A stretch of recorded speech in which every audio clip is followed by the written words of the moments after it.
நியமிக்கப்பட்ட ஒன்று. அது நியமிக்கப்பட்டவை. அதற்காக அவர் தன்னை அர்ப்பணித்தார். அவர் தம்முடைய ஒரே பேரான குமாரனை இந்த பூமிக்கு அனுப்பினார். அல்லேலூயா, அல்லேலூயா. அவர் விதமாய் பாடுபட வேண்டும் என்பதை குறித்து வேதத்தில் முன்குறித்து தீர்க்கதரிசிகளால் ஆகமங்களிலும் தீர்க்க தரிசன நிருபங்களிலும் எழுதப்பட்ட காரியம் நிறைவேறினது. அல்லேலூயா. அவர் எல்லாவற்றையும் நிறைவேற்றி முடிக்க இந்த பூமிக்கு வந்தார் தேவ பிள்ளைகள். அதனால ஒன்றும் குறைவு இல்லாமல் செயல்படுத்தி சென்ற கர்த்தர். அல்லேலூயா, அல்லேலூயா. ஆமாம். ஆனால் இந்த நடைமுறை இதெல்லாம் அவர் சொல்லி கொடுத்திருக்கிறாரு. ஆனால் அந்த ஜனங்கள் அதை மறந்து விட்டார்கள். இன்றைக்கு அநேக நேரங்களில் தேவன் நம்மளோடு பேசுகிற காரியங்கள் அநேகம் உண்டு. ஆனால் நம்ம அதை மறந்து விடுகிறோம். அல்லேலூயா, அல்லேலூயா. நாம் என்ன செய்கிறோம்? அதை மறந்து விடுகிறோம்.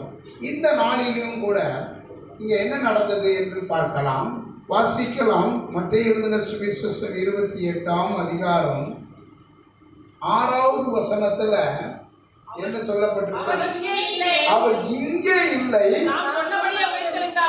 தாம் சொன்னபடி உயிர்த்தெழுந்தார். அல்லேலூயா, அல்லேலூயா. அவர் இங்கே இல்லை, அவர் சொன்னபடி உயிர்த்தெழுந்தார். அல்லேலூயா. அவர் என்ன சொல்லியிருந்தார்? அவர் சொன்னபடி உயிர்த்தெழுந்தார். மனுஷகுமாரன் இவ்விதமான பாடுபட வேண்டும் என்றும் சிலுவையில் அடையப்பட வேண்டும், மரிக்க வேண்டும், அடக்கம் பண்ணப்பட வேண்டும், 3ஆம் நாளிலே உயிர்த்தெழ வேண்டும் என்பதை அவர் சொல்லி இருந்தார். நான் மரித்து உயிரோடு எழுப்பி நான் இந்த மலைக்கு வருவேன்னு சொன்னார். இந்த மலைக்கு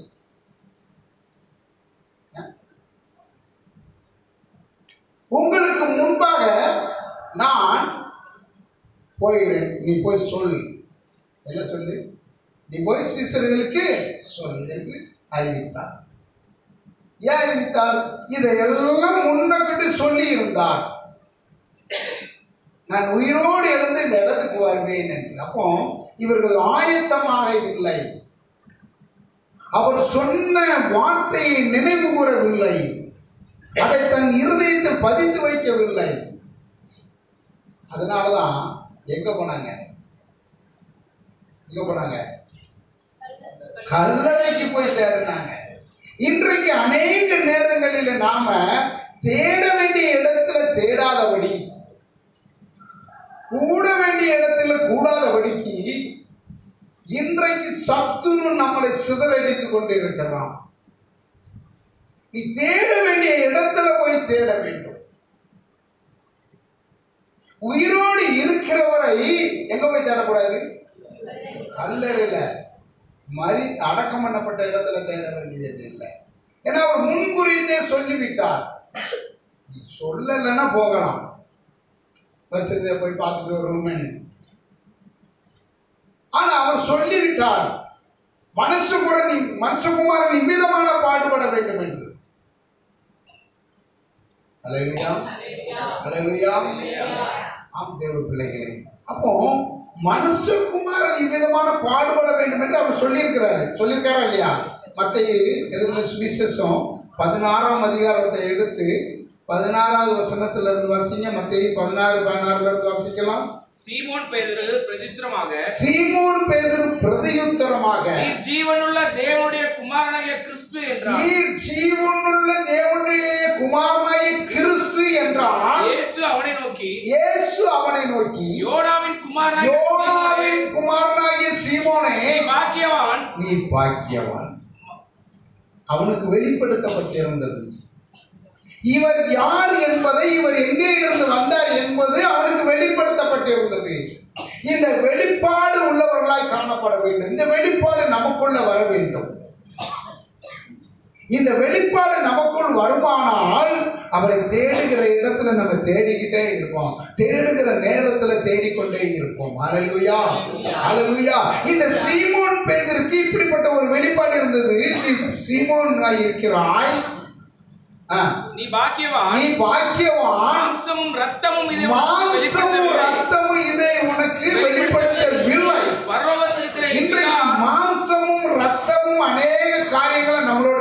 சொல்லப்பட்டு இருக்கிறது.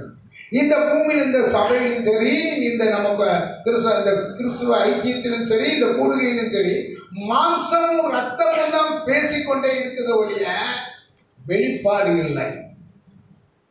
வெளிப்பாடு இருக்குமானால் நீங்கள் இருக்கிற வேண்டிய விதம் வேற மாதிரி இருக்கும். அதுக்கு ஒப்பு கொடுக்கணும். நீங்க மாம்சமும் ரத்தத்துக்கும் இடம் கொடுக்க கூடாது.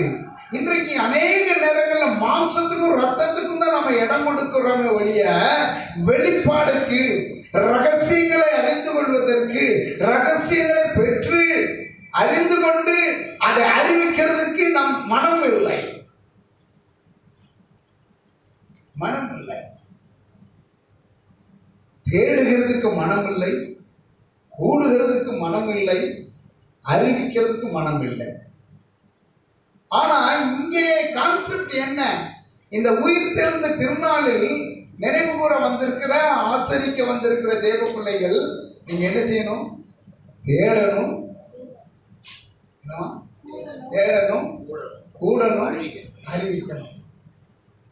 இங்கே அவர் சொல்ற தேடி வந்த பிள்ளைகள் அவரை காணாமல் அழுது கொண்டிருந்தார்கள். நீ அழ தேவையில்லை, இனி அழ தேவையில்லை, இனி நீ கூடு, அறிவி. அதுதான் நம்முடைய வேலை. இந்த நாளில வந்திருக்கிறீங்க ஆராதிக்க, நீ கூட, நீ கூடுகிறதுக்கு சக்கரதையா இருக்கு. கூடணும், அறிவிக்கணும்.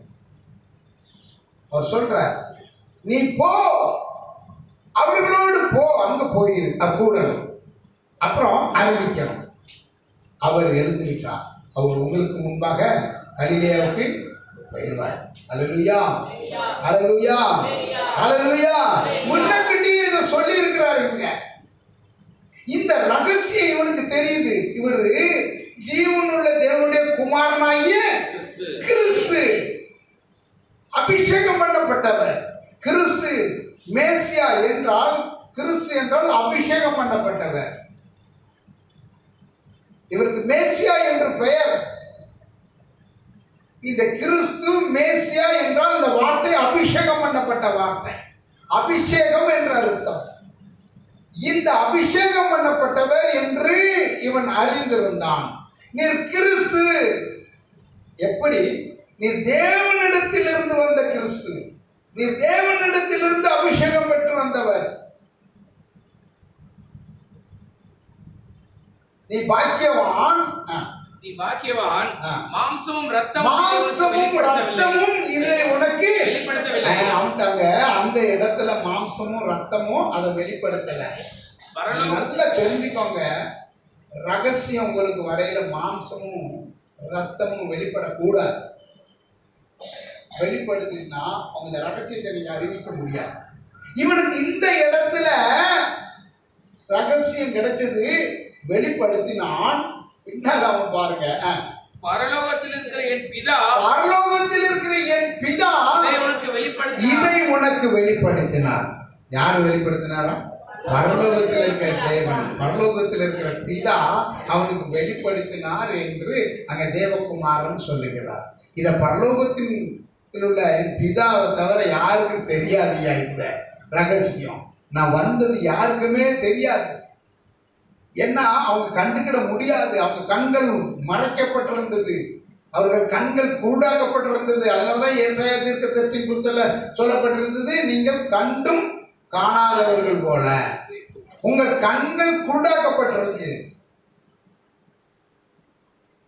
நீங்க கண்டும் காண முடியாத, உங்கள் கண்கள் குருடாக்கப்பட்டிருக்கிறது.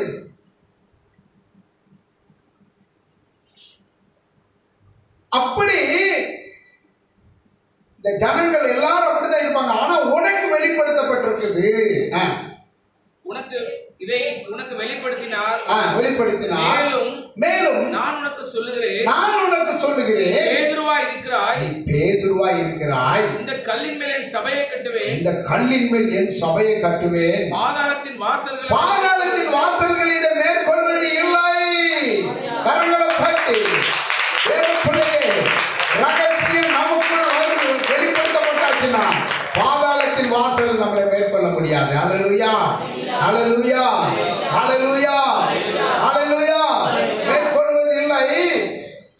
பரலோக ராஜ்யத்தின் திறவுகோலை நான் உனக்கு தருவேன். தருகிறேன். பரலோக ராஜ்யத்திலிருந்து ஒரு வெளிப்பாடு வந்துட்டு ரகசியம் கிடைச்சிட்டுனா அந்த திறவுகோலையும் கர்த்தர் நம்ம கையில கொடுத்துருவாரு. அல்லேலூயா, அல்லேலூயா. அது 20வது வசனத்தை வாசிங்க. அப்பொழுது தாம் கிறிஸ்துவாகிய இயேசு என்று யாருக்கும் சொல்லாதபடிக்கு சீசர்களுக்கு கட்டளையிட்டார். வெளிப்பாடு யாருக்கு? பேதுருக்கு. ஆனா பேதுரு என்ன செய்வான்? சும்மா இருக்க மாட்டான், சொல்லி விடுவான். அதனாலதான் ஒட்டுமொத்த சீசர்களுக்கு கூப்பிட்டு என்ன சொல்லிட்டாரு? நீ இந்த ரகசியத்தை யாருக்கும் சொல்லிடாதையா. ஏன் சொல்லிடாத? நீ சொல்லிட்டனா என்னை ஏற்கனவே 2 வயசுல கொல்லணும்னு நினைச்ச சாத்தான் 2 வயசுல கொல்லணும்னு நினைச்சான். அடுத்தடுத்து மலையிலேறி தள்ளி விட நினைத்தான், கல்லெறிஞ்சு கொள்ள நினைத்தான். எல்லாவற்றிலும் நான் தேவ சித்தத்தை நிறைவேற்ற வேண்டி இருப்பதினால் நான் எல்லாவற்றிலும் பாதுகாக்கப்பட்டு வந்தேன். பரலோகத்தின் தேவனாய பிதாவாகிய தேவனை கொண்டு பாதுகாக்கப்பட்டு வந்திருக்கிறேன். இப்ப இந்த ரகசியத்தை நீ சொல்லிடாத. நீ சொல்லிட்டா, ஏன்னா இவர் நான் தேவகுமாரன் சொன்னாரு, பிதா என்னுடைய பிதா நானும் பிதா ஒன்றாய் இருக்கிறோம் சொன்னதுக்கே அவ்வளவு கோபத்தில் இருந்தாங்க. இப்போ இவர் தான் அனுப்பப்பட்டவர், இவர் தான் அபிஷேகம் பண்ணப்பட்டு அனுப்பப்பட்டவர் என்று உறுதிப்பட தெரிந்து விட்டால் நிச்சயம் நிறைவேற்ற விடாமல் இடையூறு செய்வாங்க, கொள்ளணும் நினைப்பாங்க. ஆனால் பிதாவானவர் பாதுகாப்பார். ஆனால் அப்படி ஒரு காரியம் வந்துவிடும். இன்னும் நிறைய வேலைகள் இருக்குதப்பா, திட்டங்கள் நிறைய, நான் செயல்படுத்த வேண்டிய காரியங்கள் நிறைய இருக்கிறது. ஆகவே நீ என்ன செஞ்சிடாத, ஒருத்தருக்கும் சொல்லிடாதீங்க. ஏன்னா நீங்க தான் என் கூட இருக்கிறவங்க. அநேக ரகசியங்களை உங்களுக்கு நான் கத்து தருவேன், சொல்லி தருவேன். பரலோக ராஜ்யத்தின் ரகசியம், மனுஷகுமாரன் வந்த நோக்கம், என்னென்ன செய்ய போகிறார், அடுத்தடுத்து என்ன செய்ய போகிறார் என்பது உங்களுக்கு நான் அப்பப்போ கற்றுக் கொடுப்பேன். சாத்தான் உங்களுக்குள்ள இருந்து என்ன செஞ்சிருவான்? வேலை செஞ்சிருவான். அதனால நீ யாருக்கும் சொல்லிடாதீங்க அப்படின்னு சொல்லி என்ன செஞ்சுட்டாரு? எல்லாத்துக்கும் ஒரு கட்டளையை போட்டார். நீ யாருக்கும் சொல்லிடாண்டா. அது முதல்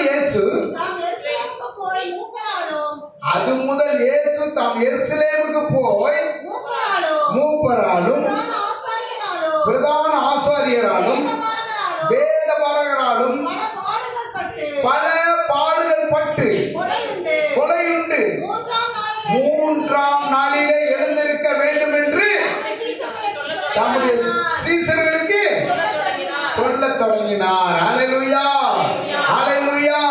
அதனாலதான் அவர் சொன்னாரு, அவர் இங்கே இல்லை, அவர் சொன்னபடி உயிர்த்தெழுந்தார். அல்லேலூயா, அல்லேலூயா. பரலோகத்தின் தேவன் அவரை உயிரோடு எழும்ப பண்ணுவார். அல்லேலூயா. அவர் ஜீவனுள்ள தேவன். அவரை குறித்து வெளிப்படுத்தல் விசேஷத்தில் என்ன சொல்லி இருக்கிறது? வெளிப்படுத்தல் 1:8 எடுத்து வாசியுங்கள் சீக்கிரம் வேகமா. வெளிப்படுத்தல் 1:8 என்ன சொல்லுங்க? இருக்கிறவரும் இருந்தவரும் வருகிறவருமாகிய சர்வ வல்லமையுள்ள கர்த்தர், நான் அல்பாவும் ஒமேகாவும் ஆதியும் அந்தவுமாய் இருக்கிறேன் என்று திருவுளம் பற்றினார். கரங்களை தட்டி அவர் ஆதியும் அந்தவுமாகிய தேவன். அவருக்கு கேப் கிடையாது, அவருக்கு என்ன கிடையாது? இடைவெளியே கிடையாதுங்க. அவர் ஆதியும் அவர் தான், அவர் அந்தமும் அவர் தாங்க. ஆனா சில ராஜ்யத்தின் திட்டங்களை செயல்படுத்த வேண்டுமே, இந்த பூலோகத்துக்கு வந்த நோக்கத்தை நிறைவேற்ற வேண்டுமே, அதற்கு அநேக இடையூறுகள் வருமே.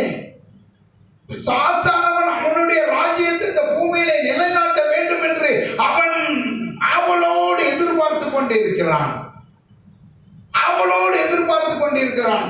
பரலோக ராஜ்யத்தில் ஒரு காரியம் நடைபெறப்பட்டு அவன் தள்ளப்பட்டு விட்டான். அங்கிருந்து தள்ளப்பட்ட பொழுது பூலோகத்திலே கர்த்தர் ஒரு ராஜ்யத்தை உண்டு பண்ண வேண்டும் என்று அந்த ஏதேன் தோட்டத்தை உருவாக்கின பொழுது அங்கேயும் என்ன செய்து விட்டான்? சத்துருவானவன் தேவனுடைய சன்னதியை என்ன செஞ்சிட்டான்? சீர்குலைத்து விட்டான்.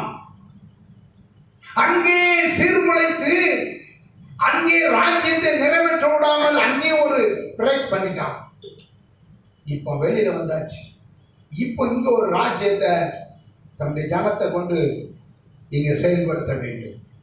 அதற்கு இடையூறு வந்துவிடும் என்று எண்ணி அவர் என்ன சொல்றாரு, யாருக்கு நீங்க என்ன செஞ்சிடாதீங்க, சொல்லிடாதீங்க, ஏன்னா மனுஷகுமாரன் இவ்விதமான பாடுபட்டு இந்த ராஜ்யத்தை ஸ்தாபிக்க போகிறார். அல்லேலூயா, அல்லேலூயா. இந்த தள்ளப்பட்ட இந்த சாத்தானுடைய கிரியைகளை அழித்து ஜெயம் எடுக்க வேண்டும் என்றால் ரகசியத்தை வெளியே சொல்லிடாதீங்க. அல்லேலூயா, அல்லேலூயா.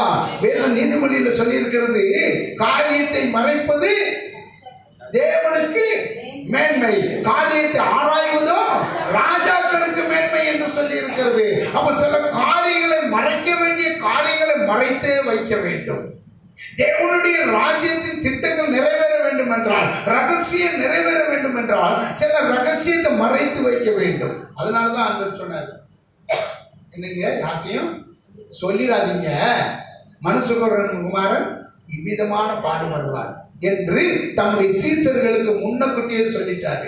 ஏன்னா கூட இருக்கிறவன் சிதறி ஓடி இருக்கக்கூடாது, கூட இருக்கிறவங்க பயப்படக்கூடாது, இன்னும் நிறைய திட்டங்கள் இருக்கு, காரியங்கள் இருக்கிறது என்று அவர் எண்ணி எல்லாவற்றையும் சொல்லிவிட்டார் தேவப்பிள்ளையே. அதனாலதான் அவர் சொன்னாரு, அவர் இங்கே இல்லை, அவர் சொன்னபடி என்ன செஞ்சிட்டாரு, உயிர் தெழுந்தார். நீங்க உயிரோடு இருக்கிற தேவனை, ஜீவனுள்ள தேவனை மரித்த இடத்திலேயோ மரித்தோர் இடத்திலேயோ போய் பார்க்கவே கூடாது என்பதுதான் அதனுடைய நோக்கம். அல்லேலூயா. ஆனா இன்றைக்கு நாம என்ன செஞ்சிட்டு இருக்கிறோம், என்ன செஞ்சிட்டு இருக்கோம், தனியா கல்லறை திருநாள்னு வச்சிருக்கோம். என்னவா, கல்லறை திருநாள்னு வச்சிருக்கோம். கல்லறை திருநாள், கல்லறை திருநாள் என்னங்க, அங்க இருப்பாங்களா? அவங்க கிடையாது, யாரா இருந்தாலும் கிடையாது. இந்த மாம்ச சரீரம் அங்க அழிஞ்சிரும், அங்க மண்ணோட போயிரும். ஆனா இந்த ஜீவனை கொடுத்த இந்த ஆவி எங்க போய் நிக்குமா, அன்னை தந்தை தேவனிடத்துல போய் நிற்கும். அதை சிந்திக்கணும் நாம. இந்த ஆவி ரட்சிக்கப்பட்டு இந்த ஆத்துமா எங்க இருக்குமா, பரதேசியில இருக்குங்க. பரதேசியில் இருக்க நாம தேடக்கூடிய இடம் இதுவா? இல்லை. நீ இருந்து தேடக்கூடிய இடம் உயிரோடு இருக்கும் பொழுது நீ தேடக்கூடிய இடத்துல அவரை தேடுவாயானால், தேடி உன் ஆயத்தப்படுத்திக் கொள்வாயானால் எங்கவா, பரதேசியில் அவரோடு. அல்லேலூயா, அல்லேலூயா, அல்லேலூயா. ஆமா, அதைத்தான் அவர் என்ன சொல்றாரு, இன்றைக்கு நீ என்னோடு கூட பரதேசியில் இருப்பேன்னு சொன்னாரு. எதுக்கு? அதுதான் நம்ம இருக்க வேண்டிய இடம் அங்கதான் இருக்குது, இங்க இல்ல. அதனால அவர் சொன்னபடி உயிர்த்திருந்தார். அவர் இருக்கிற இடம் இது இல்ல, இது அவர் கட்டுப்படுத்தவே முடியாது. அல்லேலூயா, அல்லேலூயா, அல்லேலூயா, அல்லேலூயா. மரணம் அவரை தடுத்து நிறுத்த முடியவில்லையே, கல்லறையோ கட்டி காக்க முடியவில்லையே. மரணம் அவரை தடுத்து நிறுத்த முடியவில்லையே, கல்லறையோ கட்டி காக்க முடியவில்லையே.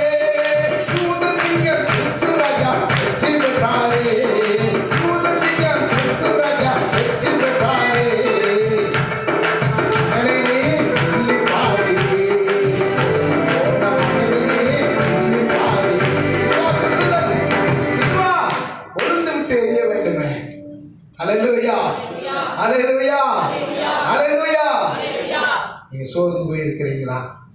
இல்ல, ஜீவனுள்ள தேவன் நம்மளோட இருக்கிறார்.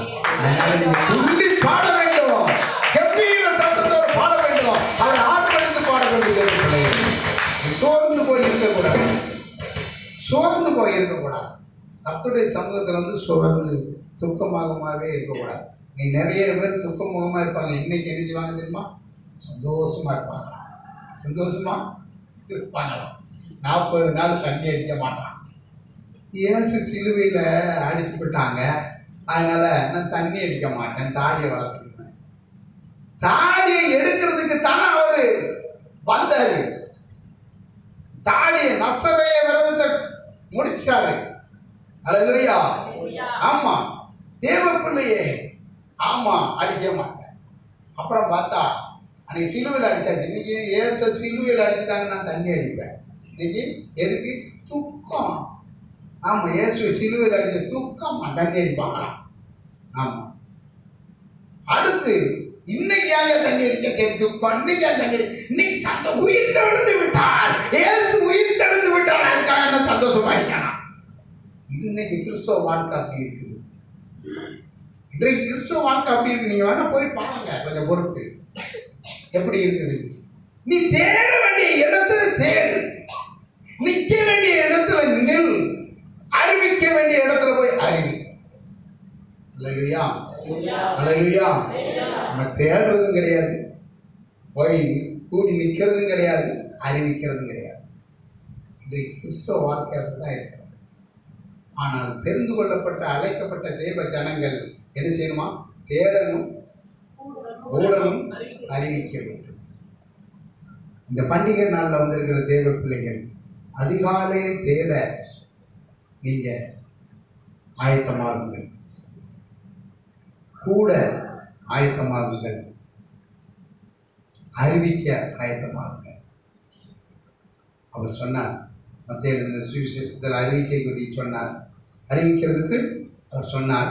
தேவ பிள்ளைகளே, அந்த பார்த்தீங்கன்னா அங்கே தேவ திட்டம் நிறைவேற விடாதபடி அதே பேதர் என்ன செய்யறான்? ஆண்டவரே, இது உமக்கு நேரிடக்கூடாது, நேரிடக்கூடாது. உடனே சொல்ற பின்னால ஒரு சாத்தானே, நீ தேவனுடைய சித்தத்தை நிறைவேற்ற சிந்தை ஒன்றை இல்லை. மாம்சமும் ரத்தமும் இங்கதான். இதுதான் மாம்சமும் ரத்தமும். முதல்ல மாம்சமும் ரத்தமும் அதை அறிவிக்கவில்லை. இரண்டாவது அவ்வளவு நேரத்துக்குள்ள இது சொல்லி முடிச்சிருக்காரு. அந்த ஆண்டவர் உச்சார சொல்றாரு. சொல்லி முடிஞ்ச செகண்ட்ல சாத்தான் எப்படி புகுந்துட்டான் பார்த்தீங்களா? புகுந்துட்டான்ல சாத்தான். இதுக்கு தான் அவர் சொன்னார், நீ அங்கிட்டு சொல்லிடாதீங்க, எங்க யார்கிட்ட சொல்லிடாதுன்னு உடனே கூப்பிட்டு சொன்னாரு. அவர் கூப்பிட்டு சொன்ன செகண்ட்ல எங்க வந்துட்டான்? வேதருக்குள்ள மாதிரி உள்ள வந்துட்டான். உள்ள வந்து என்ன செஞ்சுட்டான்? உமக்கு இது நேரிடக்கூடாது ஆண்டவரே, சம்பவிப்பது இல்லை. ஏன்னா இவர் பிதாவில் இடத்துல இருந்து பெற்றுக்கொண்டவர்களாம். அவர் சொல்றாரு சம்பவிப்பதில்லை என்று அவரை கடிந்து கொள்ள தொடங்கினான். பாருங்க எப்படி.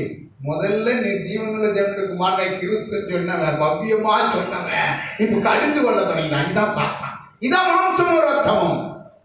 இந்த மாம்சமும் ரத்தமும் நமக்குள்ள வந்து செயல்படுமானால் தேவ ராஜ்யத்தை திட்டத்தை நிறைவேற்ற முடியாது. அப்போ மாம்சத்துக்கும் ரத்தத்துக்கும் இடம் கொடுக்க கூடாது. அதுதான் இந்த உயிர் தெழுந்த நாளிலே ஜீவனுள்ள தேவன் நமக்குள் உயிர் தெள வேண்டும். மாம்சத்துக்கும் ரத்தத்துக்கும் இடம் கொடுக்க கூடாது. ஜீவனுள்ள தேவனாய் கர்த்தர் நமக்குள்ள பொழுது விட்டு எரியணும், நமக்குள்ள உயிர் தெள வேண்டும். இந்த ஜீவியம் உயிர் தெள வேண்டும். இது மகிமைக்குரிய சரீரமாய் மாறணும். மறுமையில போகக்கூடிய ஆயத்தமுள்ள சரீரமாய் மாறணும். அதுதான் அங்க நடந்தது. என்ன நடந்தது? அந்த லூக்கா எழுதின சுவிசேஷத்துல பாருங்க.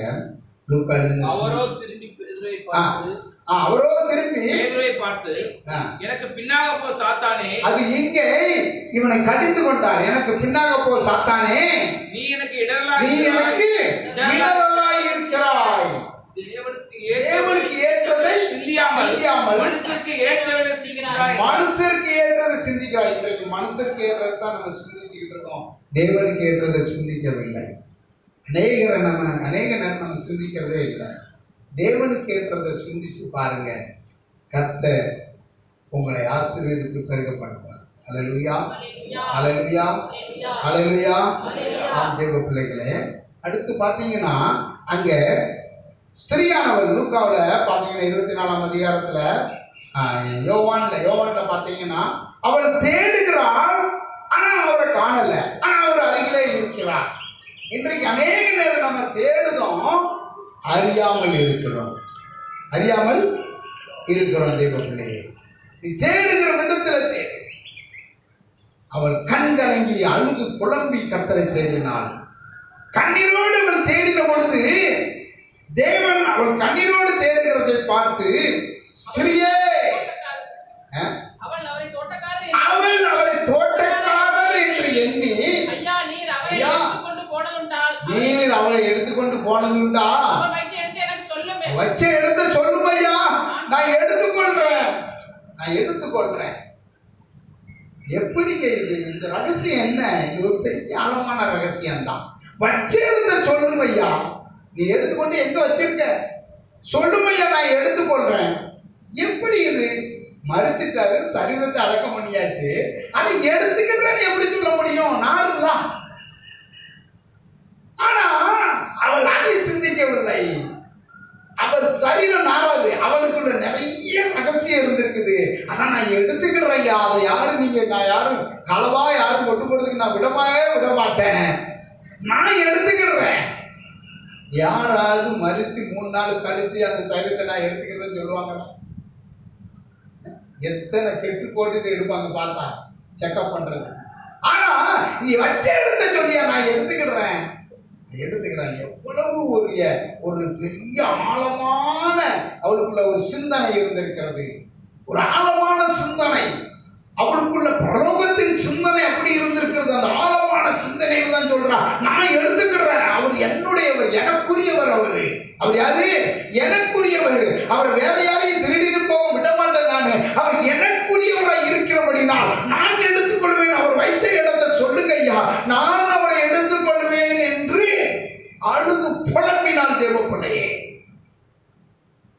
அழுது புலம்பினாள். இன்றைக்கு ஆண்டவருடைய சமூகத்தில் வந்திருக்கிற தேவ பிள்ளைகள், கர்த்தரை எப்படியாவது தடவியாவது கண்டுபிடிக்க வேண்டும் என்பது நமக்குள்ள நோக்கமாக இருக்க வேண்டும். எப்படியாவது தடவியாவது கண்டுபிடித்து அவரை என்ன செய்யணுமா? அவரை அண்டிக் கொள்ள வேண்டும். அவள் எப்படியாவது நான் எடுத்து வச்சுக்கிடணும். ஏன்னா அவரிடத்துல அநேக ரகசியங்களை அவள் கற்றுக்கொண்டவள், அவரோடு நெடுநாளாய் ஊழியம் செய்தவள், அவரோடு பிரயாணப்பட்டவள். ஊழியத்துல அங்க என்ன சொல்லி இருக்கிறது? வாசிங்க. இயேசு அவளை நோக்கி மரியாளே என்றால்.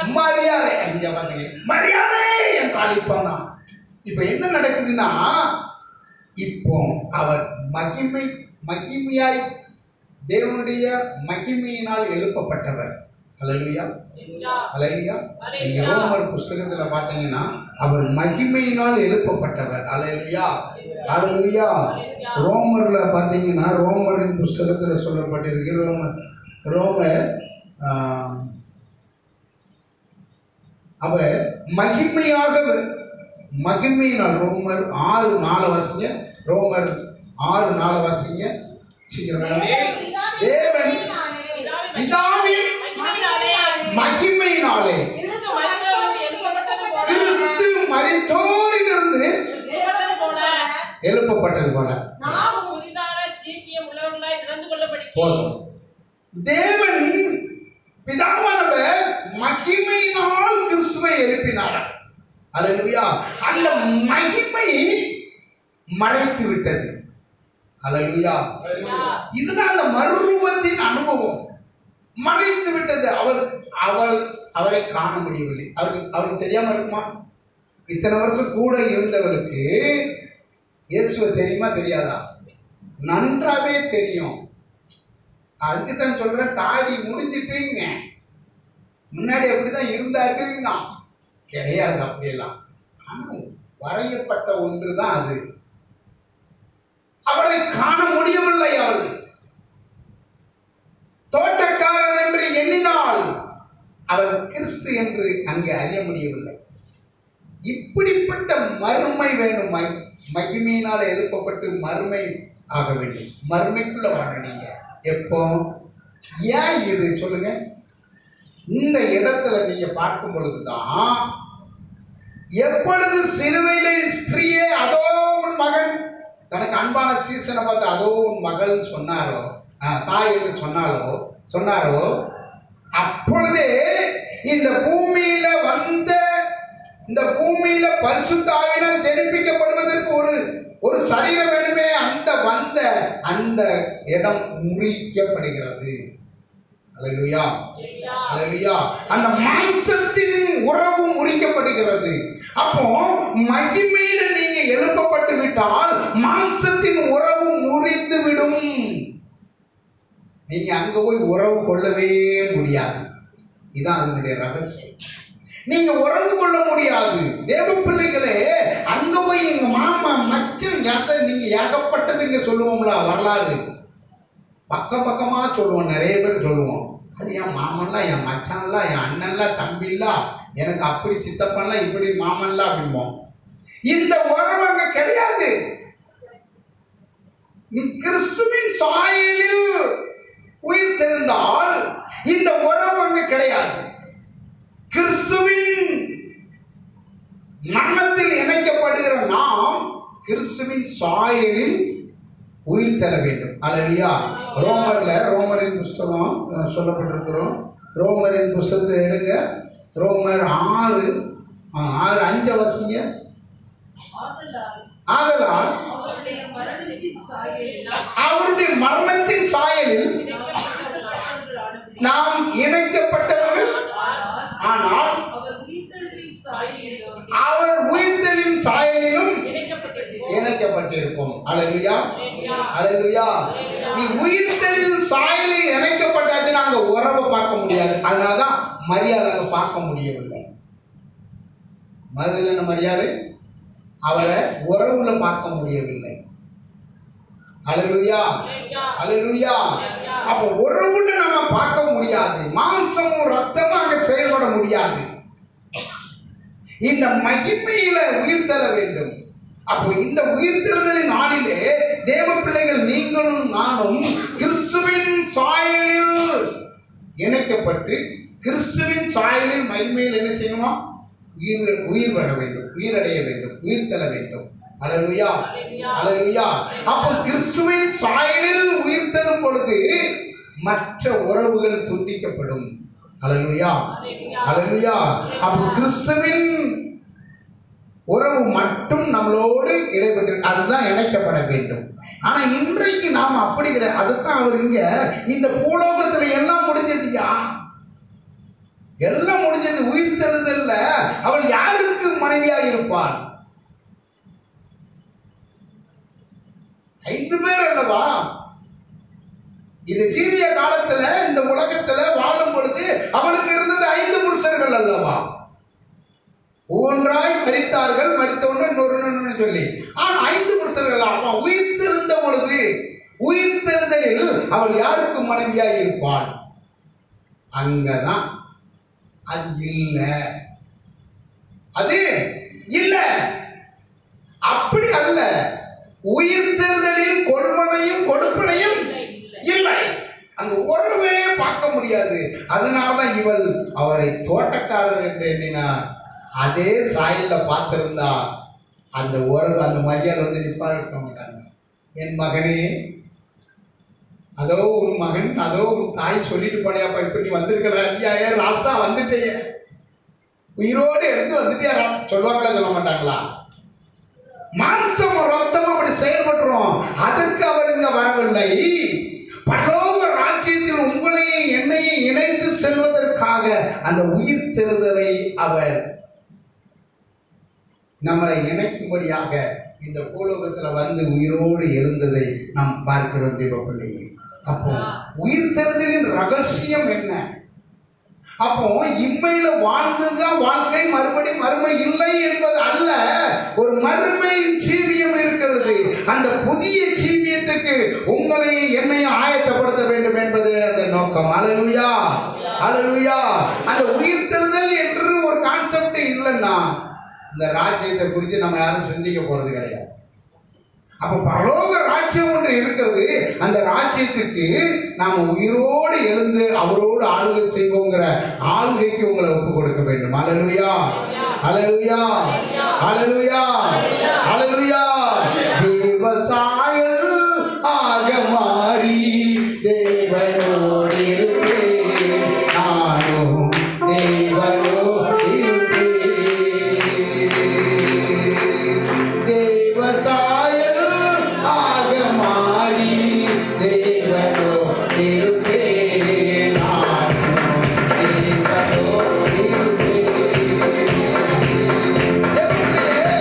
தேவசாயலாக நம்ம மாற வேண்டும். அப்போ அவருடைய சாயலில் நம்ம இணைக்கப்பட வேண்டும். அல்லேலூயா. ஏனெனில் அவர் ஆதியாகமத்தில் சொல்லப்பட்டிருக்கிறது, ஆதியிலே என்னவா மனிதனை தேவ சாயலாகவே படைத்தார். அல்லேலூயா. தேவ சாயலாகவே படைத்தார். அல்லேலூயா. அந்த மகிமையின் சாயல் அது. அல்லேலூயா. ஆமா, அந்த மகிமையின் சாயல்ல தான் படைத்தார். ஆனால் மனிதனோ அந்த மகிமையின் சாயலை இழந்தான். அந்த தோட்டத்தில் அந்த மகிமையின் சாயலை இழந்து விட்டான். இழந்த பிறகு இப்பொழுது என்ன ஆகுது? மாம்ச சாயல். இந்த மாம்ச சாயல் தேவ சாயலோடு இணைய விடாது. அதனாலதான் அதை துண்டிக்கிறதுக்கு தான் அந்த இடத்துல நீ என்ன செய்யுமா? உயிரோடு எழுக்கும் பொழுது அந்த சாயலில் இணைக்கப்பட வேண்டும். என்ன செய்யணுமா? இணைக்கப்பட வேண்டும். அப்ப தேவ பிள்ளையே, தேவ சாயலாய் மாறி நம்ம என்ன செய்யலாம்? அந்த நாளும் நெருங்கிறது. எந்த நாள்? தேவ சாயலாய் மாறுகின்ற ஒரு நாள் வருகிறது. நம்ம எல்லாரும் தேவ சாயலாய் மாறி அவரோடு ஆளுகை செய்ய போகிறோம். அல்லேலூயா, அல்லேலூயா. அதற்காகவே இந்த பூலோகத்துக்கு வந்தார். அவர் ரத்தத்தை சிந்தினார், அவர் பாடுபட்டார், அடிக்கப்பட்டார், அடக்கம் பண்ணப்பட்டார், உயிரோடு எழுந்தார். மீண்டும் நம்மளை அழைத்து செல்ல வருவார். அல்லேலூயா. கரங்களை தட்டி என்னை திரும்ப அழைத்து செல்ல வருகிற இயேசுவே, உமக்கு நன்றி, நன்றி, நன்றி, நன்றி. தேவ பிள்ளை, அந்த நாளும் நெருங்கிடுதே, அதிவிரைவாய் நிறைவேறுதே. அந்த நாளோ நெருங்கிடுதே, அதிவிரைவாய் நிறைவேறுதே.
என்று அங்கே என்ன சொல்லி, நான் உங்களுக்கு ஒரு வீட்டை ஆயத்தம் பண்ண போகிறேன் என்று யோவான் 14 சொல்லப்பட்டிருக்கிறது. அந்த வீட்டை ஆயத்தம் பண்ண வேண்டும் என்றால் மரித்த இயேசு உயிரோடு எழுங்க வேண்டும். அல்லேலூயா, அல்லேலூயா. அப்பா, எனக்கு ஒரு வீட்டை ஆயத்தம் பண்ணுவதற்கு, பரலோகத்தில் உம்மோடு நான் வாசம் பண்ணுவதற்கு, எனக்கு ஒரு வீட்டை ஆயத்தம் பண்ணுவதற்காகவே நீர் எழுந்து எதற்காக அவர் உயிரோடு எழும்ப வேண்டும்? உங்களுக்கும் எனக்கும் ஒரு வீட்டை ஆயத்தம் பண்ணுவது. தேவ பிள்ளையே, கரங்களை தட்டி கர்த்தரை நாமத்தில் இந்த பூலோக வீடு பூமியின் கூடாரம் ஒரு நாள் என்ன செஞ்சிருமா? அழிஞ்சிடுவே. என்ன? பூமியின் கூடாரம் எனவே அழிந்திடுவே.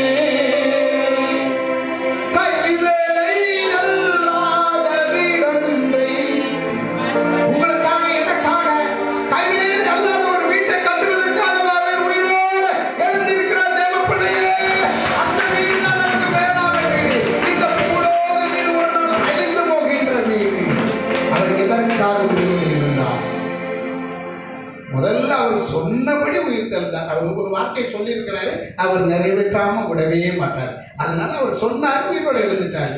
எதற்காக உயிரோடு எழுந்தாரு? இதற்காக உயிரோடு எழுந்தாரு. உங்களுக்கு எனக்கும் ஒரு கைவேலை அல்லாத வீட்டை உண்டு பண்ணுவதற்காக அவர் உயிரோடு எழுந்தார். யோவான் 14ஆம் அதிகாரத்துல நான் போய் உங்களுக்காக ஒரு ஸ்தலத்தை ஆயத்தம் பண்ணுவேன். பண்ணின பின்பு நான் இருக்கிற இடத்துல நீங்களும் இருக்கும்படி நான் மறுபடியும் வருவேன், உங்களை என்னிடத்தில் சேர்த்துக் கொள்வேன். அல்லேலூயா. அவர் மரித்து அப்படியே போகிற மனுஷன் அல்ல, அவர் மரித்தும் உயிரோடு எழுந்திருக்கிறார். அல்லேலூயா. அவர் ஆதியும் அந்தமும் அன்பாவும் உபயோகமானாங்க. அல்லேலூயா, அல்லேலூயா, அல்லேலூயா. தேவ ராஜ்யத்தை கட்டுவதற்காக இப்போ பாடுபட வேண்டி இருந்தது. பாடுபட்ட பிறகுதான் கட்ட முடியும். அல்லேலூயா, அல்லேலூயா. அப்போ உங்களுக்கும் எனக்கும் ஒரு கைவேலை அல்லாத வீடு ஆயத்தம் பண்ணுவதற்காக அவர் உயிரோடு எழுந்தார். அல்லேலூயா, அல்லேலூயா, அல்லேலூயா. ஆமா தேவ பிள்ளைகளே, அதற்கு அடுத்து எதற்காக அவர் எழுந்தார்? ரோமர் 4ஆம் அதிகாரம் 24, 25 வாசிக்க. சீக்கிரம் வேகமா வாசிக்கலாமா? அப்படின்னா ஒரு 2-3 வசனத்தை சொல்லி முடியும். நம்முடைய கர்த்தராகிய இயேசுவை மரித்தோரிலிருந்து எழுப்பினவரை விசுவாசிக்கிற நமக்கு அப்படியே எண்ணப்படும்.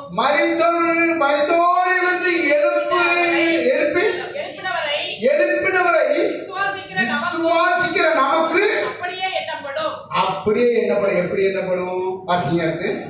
அவர் நம்முடைய பாவங்களுக்காக ஒப்பு கொடுக்கப்பட்டு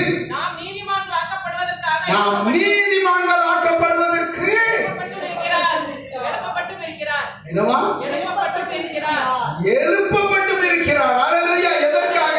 நீங்களும் நானும் பாவத்தில் வாழ்ந்து கொண்டிருந்த நம்மை பாவத்திலிருந்து மீட்டு ரட்சித்து உங்களை என்னை நீதிமான்கள் ஆக்கி கொண்டு போவதற்காக, அந்த ஸ்தலத்துக்கு கொண்டு போவதற்காகவே அவர் எழுப்பப்பட்டும் இருக்கிறார். தேவ பிள்ளைய கரங்களை தட்டி என்னை நீதிமானாக்குவதற்கு, இந்த கேடுகட்ட பாவியாகிய என்னை நீதிமானாக்கி அவருடைய சன்னதியில் அவரோடு வாழ வைப்பதற்காக அவர் உயிரோடு இருந்தார். அல்லேலூயா, அல்லேலூயா, அல்லேலூயா. எதற்காக எழுந்தாரு? உங்களை என்னையும் நீதிமானாய் மாற்றி அவரோடு வாழ வைப்பது. அல்லேலூயா, அல்லேலூயா. இந்த பாக்கியம் வேற யாருக்கும் கிடைக்குமா? ஒருத்தருக்கும் கிடைக்காது. இந்த பாக்கியம் வேற யாருக்கும் கிடைக்காது. அதனாலதான் இப்ப விதமான சீரை பெற்ற ஜனம் பாக்கியம் உள்ளது, கர்த்தரை தெய்வமாக பெற்ற ஜனம் பாக்கியம் உள்ளது. ஆமென். கரங்களை தட்டி நீங்களும் நானும் அல்லேலூயா பாக்கியம் உள்ள ஜனம். அல்லேலூயா. சோறும் உள்ளான மனிதன் சோதனையில் பலனடைய, சோறும் உள்ளான மனிதன் சோதனையில் பலனடைய, ஆட்டி தேடிடும் தேற்றரவாள ஆண்டவரே போரிருப்பார், ஆண்டவரே போரிருப்பார், தேவதாயர் ஆகமாய்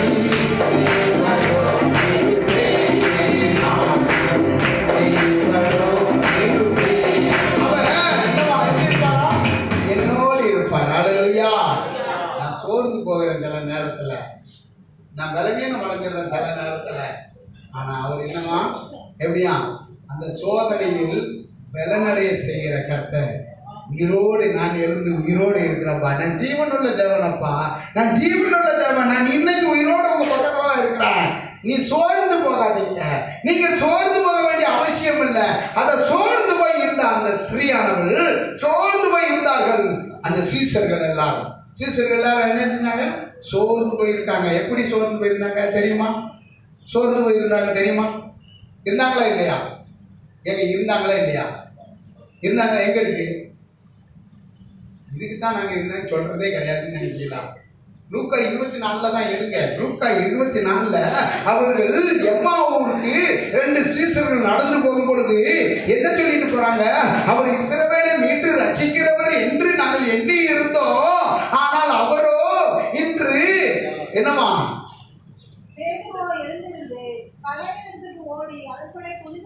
லூக்கா 24 2 பேர் எருசலேமுக்கு 8 மைல் தூரமா இருக்கு. அம்மா ஊருக்கு நடந்து போறாங்க. ஒருவரோடு ஒருவர் சோர்ந்து போய் பேசிக்கிட்டே போறாங்க. சம்பாதித்துக் கொண்டு இருக்கையில் இயேசுதாமே அவர்களோடு சேர்ந்து கரங்களை தட்டி நீ ஆண்டவருடைய வார்த்தையை அவருடைய வாக்கியத்தை கொடுத்து சம்பாதிப்பாய், ஆனால் கர்த்தர் உன்னோடு சேர்ந்து கொள்ள வருவார். அல்லேலூயா, அல்லேலூயா, அல்லேலூயா. ஆனால் நீங்க அதான் வேத வசனங்களை ஆராய்ந்து பாருங்கள், அவைகளால் உங்களுக்கு நித்திய ஜீவன் உண்டாயிருக்கும். தேவ பிள்ளையே, அவங்க ராஜ்யத்தை குறித்து சிந்தித்துக் கொண்டு சோர்வடைந்து பேசிக்கொண்டே போறாங்க. பேசிக்கிட்டு போகையில அவர் என்ன செஞ்சாரு? நம்மளை பற்றி தான் பேசுறாங்க. பரலோகராஜ்யத்தை குறித்து நம்மளை குறித்து தான் பேசுறாங்க. என் பிள்ளைய சோர்ந்து போய் இருக்கிறாங்க, அவங்களோட போய் சேர்ந்துக்கிடுவோம் சொல்லி எம்மாவோ சீடரோடு நடந்து சென்றார் இறை வார்த்தை கூறி. எம்மாவோ சீடரோடு நடந்து சென்றார் இறை வார்த்தை கூறி ஆறுதல் வந்தார். என்னவா இப்படி சோர்ந்து போய் இருக்கீங்க, உங்களோட போஜனம் பண்ணவும் வந்துருவாரு. அல்லேலூயா அல்லேலூயா. இப்ப அப்பத்தை பிக்க போறோம். அல்லேலூயா. நீங்க எல்லாரும் ஏசப்பா காண போறீங்க. அல்லேலூயா. மகிமையில போன இயேசு கிறிஸ்துவ, மகிமையில உயிர் திறந்த இயேசுவை காண போறீங்க. அல்லேலூயா. எப்ப காணணும்? இந்த அப்பத்தை பிக்கும் பொழுது. அல்லேலூயா. இந்த அப்பத்தை பிக்கும் பொழுது நீங்க காணுவீங்க அவரை. அல்லேலூயா. காணணும். அல்லேலூயா. கண்டாங்களா? காணலையா? கண்டாங்க. சோர்ந்து போய் பேசிக்கிட்டே போனாங்க. இஸ்ரவேலர் மீட்டு ரசிக்கிறவர்கள் நினைச்சிட்டு இருந்தோம், அவர் அடித்து கொண்டு விட்டாங்க. 3 நாளாச்சு சோர்ந்து போயிட்டாங்க. 3 நாளாச்சு. அறிவு இல்லையோ? தேவனுடைய வசனத்தை சிந்திக்கிறதுக்கு அறிவு இல்லையோ உங்களுக்கு? தீர்க்க தரிசனம் இப்படியாக எழுதப்பட்டிருக்கு. என்ன குறித்து ஆகமங்களில் எழுதப்பட்டிருக்கிறதே, மனுஷகுமாரன் இப்படியாக மரித்து அடக்கம் பண்ணப்பட்டு 3ஆம் நாள் உயிரோடு எழுந்திருக்க வேண்டும் என்று எழுதப்பட்டிருக்கிறது. அதை சிந்திக்கிறதுக்கு அறிவில்லாமல் இருக்கிறீர்களே என்று அங்கே அவர் பேசுகிறார், சொல்றார். அப்புறம் போகிறவர் போல அப்புறம் இயேசு அப்புறம் போகிறவர் போல காணப்பட்டாலும், இயேசு அப்புறம் போகிற போல காணப்பட்டாலும் என்னமா உன்மீது நோக்கமாயுள்ளார். உன்மீது நோக்கமாயுள்ளார்.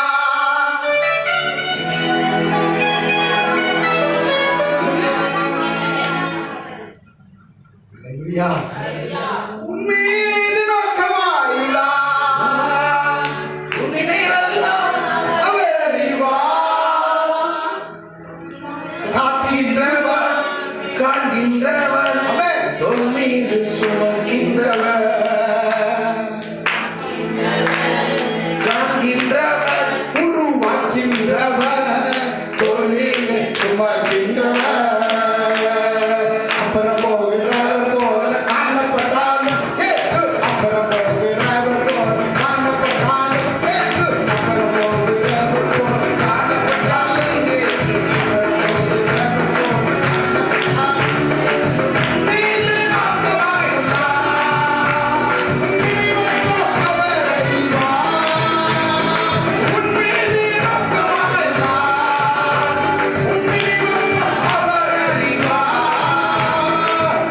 நினைவோ அவர் அறிவார். உன்மீது நோக்கமாயுள்ளார். உன்னினைவோ அவர் அறிவார். காக்கின்றவர், உருவாக்கின்றவர், தோள் மீது சுமக்கின்றவர், நம்மை தோளிலே சுமக்கின்றவர். அப்புறம் போகிறவர் போல காணப்பட்டாங்க.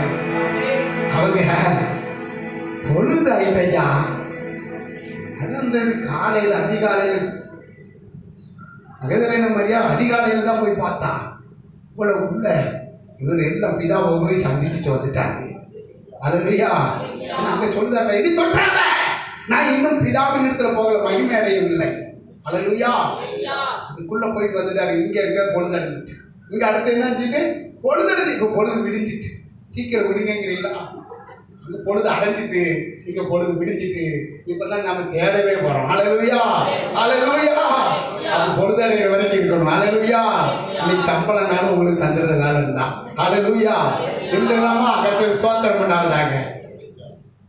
நினைக்காம நான் நைட்டு பஸ்ஸுக்கு போகணும் ஐயா, நீங்க நைட்டு வரைக்கும் அல்லேலூயா. சோத்திரம். அல்லேலூயா. ஆவியானவர் உங்களை கொண்டு அங்க விட்டுருவார். அல்லேலூயா. கர்த்தருக்கு ஸ்தோத்திரம் உண்டாவதாக. எப்படின்னா போகிற போது காணப்பட்டாரு. ஐயா ராவுல தங்கிட்டு போயிரு எங்களோட அப்படின்னு சொன்ன பொழுதுதான் அங்க என்னாச்சு, நிறைய முடிக்கலாமான்னு. கர்த்தருக்கு ஸ்தோத்திரம் உண்டாவதாக. அப்போ அங்கே உங்களை நீதிமானாக்குவதற்காக அவர் உயிரோடு எழுந்தார். அல்லேலூயா அல்லேலூயா அல்லேலூயா. அதே ரோமர் 6ஆம் அதிகாரம் 22, 23 வசனத்தை வாசிக்க சீக்கிரம் வேகமா. அதுக்கு ஒரு வசனம் 2 வசனம் முடிக்கிறோம். கர்த்தருக்கு ஸ்தோத்திரம் உண்டாவதாக. அல்லேலூயா. இப்பொழுது நீங்கள் பாவத்திலிருந்து விடுதலையாக்கப்பட்டு தேவனுக்கு அடிமையானதினால் பரிசுத்தமானது உங்களுக்கு கிடைக்கும் பலன் நித்திய நித்திய ஜீவன். பாவத்தை பாவத்தின் சம்பளம் மரணம். தேவனுடைய கிருபை இரக்கமோ நம்முடைய கர்த்தராகிய இயேசு கிறிஸ்துவினால் உண்டாகும் நித்திய ஜீவன். கரங்களை தட்டி தேவ பிள்ளையே, அவர் எதற்காக? நம்முடைய பாவத்தினால அவர் மரணம் அடைந்து உயிரோடு எழுந்து நமக்கு நித்திய ஜீவனை கொடுப்பதற்காக. ஹல்லேலூயா.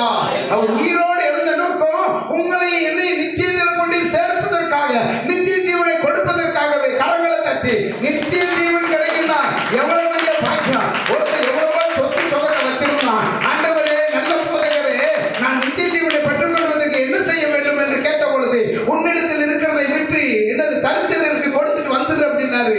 அவன் எல்லாத்தையும் நான் செஞ்சுட்டேன், இதை மாத்திரம் செய்ய முடியாது எனக்கு. நித்திய ஜீவனை இழந்துட்டு போறான்.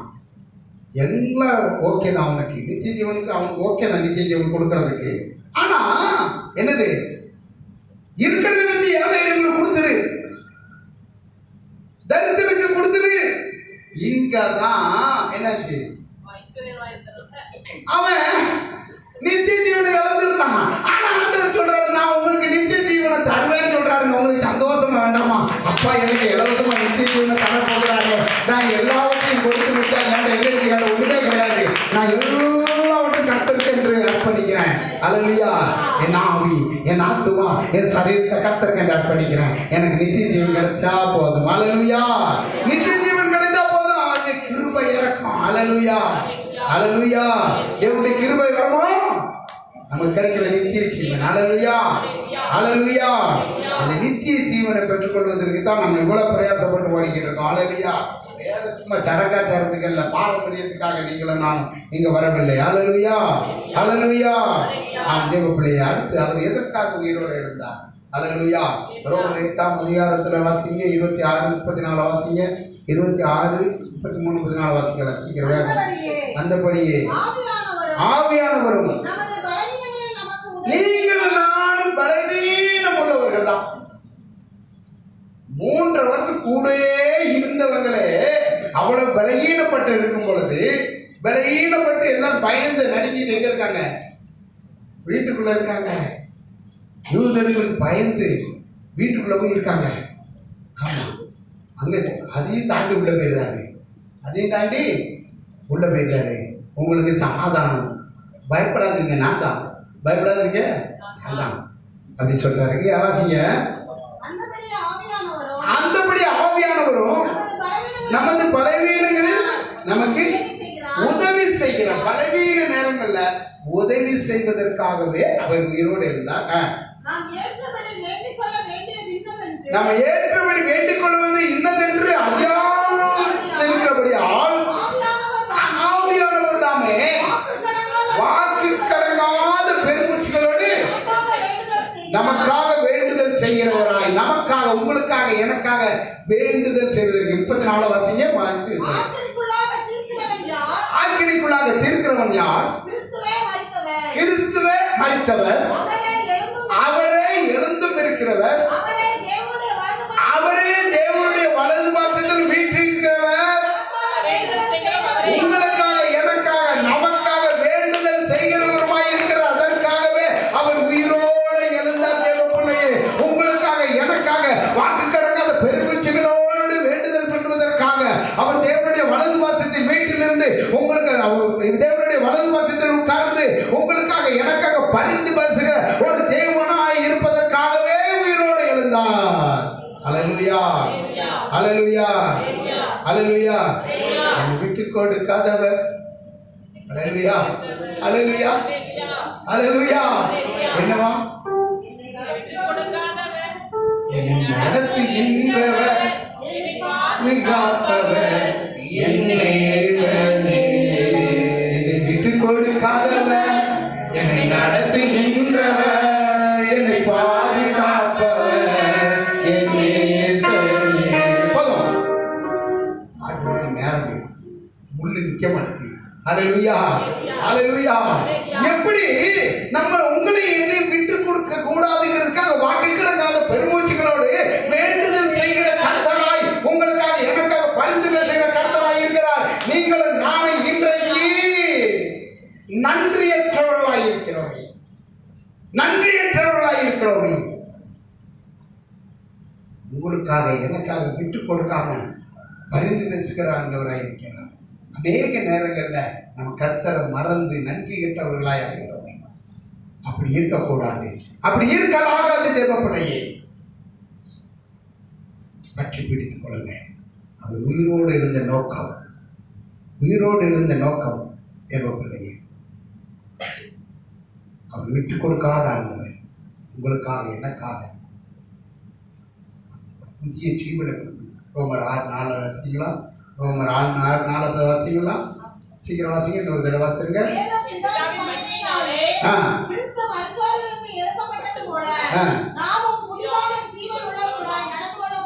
புதிதான ஜீவனுள்ளவர்களாய் நடந்து கொள்ளும்படிக்கு அவருடைய மரணத்துக்குள்ளாக ஞானம். அதாவது தேவன் எதற்காக எழுப்பப்பட்டார்? புதிதான ஜீவன் உள்ளவர்களாய் நம்ம மாற்றுவதற்கு. அல்லேலூயா, அல்லேலூயா.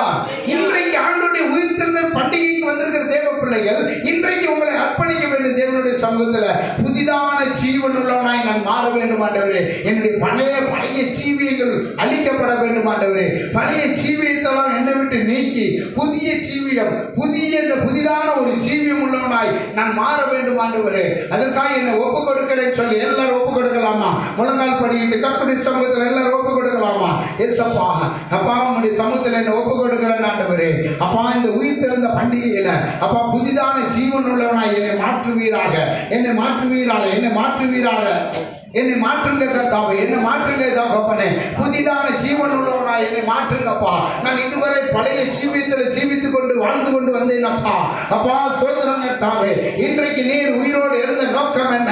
எனக்கு ஒரு புதிய ஜீவியத்தை கொடுப்பதற்கும், ஒரு புதிய ராஜ்யத்தில் அங்கே என்னை கொண்டு சேர்ப்பதற்கும், நீர் எனக்கு கட்டப்பட்டிருக்கிற புதிய கட்டடத்தில் நான் வந்து இருப்பதற்கு, கைவேலை இல்லாத கட்டடத்தில் வந்து இருப்பதற்கும், அப்பா உங்களுடைய சிங்காசனத்தில் நான் வந்து வாசம் பண்ணுவதற்கு தங்குவதற்கும் வாசிக்கலாமா? வெளிப்படுத்தல்